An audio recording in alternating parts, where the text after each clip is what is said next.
सवाल के अंदर हमारे को क्या गिवन है, हमारे को जून 2020 का डाटा गिवन है। उसमें क्या है, बॉयज और गर्ल्स का रेशियो गिवन दे रखा है, वो है 3:2। और हमारे को गिवन है सितंबर 2020 का डेटा, जिसमें 80 fewer boys and 20 fewer girls. और उसका रेशियो हमारे को दे रखा है 7:5। और हमारे से पूछा क्या है, हमारे से पूछा total number of students in the college. ठीक है, तो सबसे पहले मैं बॉयज को 3x एज्यूम कर लेता हूँ और गर्ल्स को 2x एज्यूम कर लेता हूँ अकॉर्डिंग टू द रेशियो। तो यहाँ पर हमारे पास जो ये हो जाएगा रेशियो, ये हो जाएगा हमारे पास 3x और 2x। और हमारे को क्या बोल रखा है, 80 फ्यूअर बॉयज, 80 बॉयज जो है वो कम है। ठीक है, किसके रेशियो का बता रखा है हमारे को। अब मैं कुछ नहीं करूंगा, मैं सिर्फ और सिर्फ एक इक्वेशन बनाने वाला हूँ।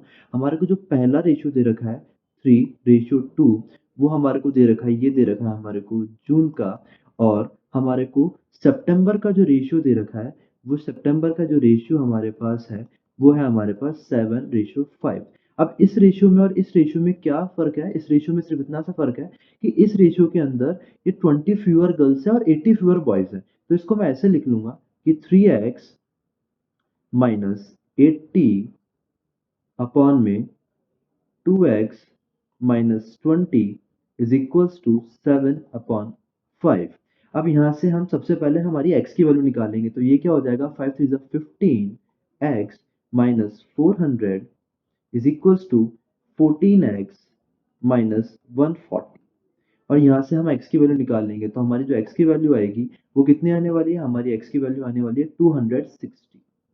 अब हमारे से पूछा क्या था, what was the total number of students in the college in June 2020। तो सबसे पहले 3:2 दे रखा था गर्ल्स और बॉयज का, तो हम इसको ऐड करके ये हो जाएगा हमारे पास 3x प्लस का 2x is equal to 5x।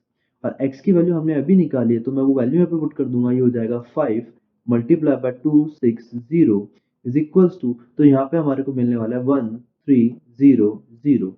और ये हमारा आंसर भी है, ऑप्शन डी।